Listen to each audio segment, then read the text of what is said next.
Champions ట్రోఫీలో team India Trump card Varun చక్రవర్తి గురించి ఇప్పుడు అంతా చర్చ జరుగుతోంది. తన స్పిన్ మాయాజాలంతో ప్రత్యర్థులను ఉక్కిరిబిక్కిరి చేసి జట్టు విజయాల్లో కీలకంగా నిలిచాడు. అక్షర్ పటేల్, రవీంద్ర జడేజా, కుల్దీప్ లాంటి సీనియర్ స్పిన్నర్లున్న తుది జట్టులో వరుణ్ కు చోటు దక్కిందంటే అతడి సామర్థ్యమేంటో అర్థం చేసుకోవచ్చు. అయితే ఈ మిస్టరీ స్పిన్నర్ క్రికెట్ కెరీర్ మాత్రం ఆరంభంలో అంత సులభంగా సాగలేదు. అతడి గురించి కొన్ని ఆసక్తికర విషయాలు ఇప్పుడు చూద్దాం.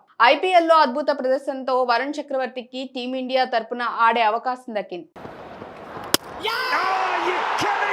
అయితే అతడు కాస్త భయస్థుడు. 2021 టీ20 ప్రపంచ కప్ లో ఆడుతున్నప్పుడు తనకు ఎలాంటి ఫీల్డ్ సెట్ కావాలో కెప్టెన్ విరాట్ కోహ్లీకి చెప్పడానికి కూడా వరుణ్ భయపడినట్లు మాజీ బౌలింగ్ కోచ్ భరత్ అరుణ్ వెల్లడించారు. తనకు ఇచ్చిన ఫీల్డ్ సెట్ తోనే బౌలింగ్ ను పూర్తి చేశాడని గుర్తు చేసుకున్నారు.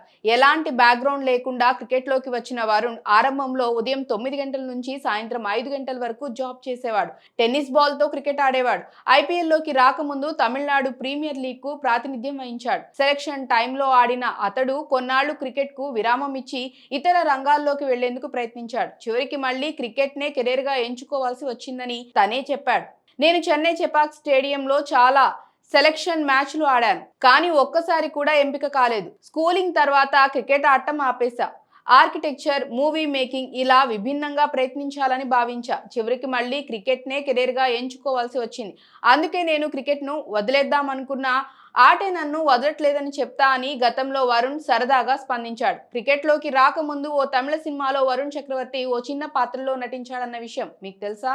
అవును, విష్ణు విశాల్ హీరోగా నటించిన జీవా చిత్రంలో వరుణ్ అతిథి పాత్రలో మెరిశాడు. ఆటను విడిచిపెట్టి కష్టాల్లో ఉన్న క్రికెటర్ జీవితం చుట్టూ ఈ సినిమా కథ తిరుగుతుంది. కెరీర్ ఆరంభంలో వరుణ్ యోయో కష్టాలను ఎదుర్కొన్నాడు. 26 సంవత్సరాల వయసులో అతడు 9 గంటల నుంచి 5 గంటల వరకు జాబ్ కి వెళ్లాడు. దీంతో జిమ్ కు వెళ్లే సమయం అతడికి దొరికేది కాదు. క్రికెట్ లోకి వచ్చిన తర్వాత మొదటి 3 ఏళ్లు ఫిట్నెస్ టెస్టుల్లో ఫెయిల్ అయ్యాను. నీకు రేపు యోయో టెస్ట్ ఉందని ఎవరైనా చెబితే ఇక ఆ రోజు నిద్ర పట్టేది కాదు. భయాందోళనకు గురయ్యేవాడినని వరుణ్ చెప్పుకొచ్చాడు.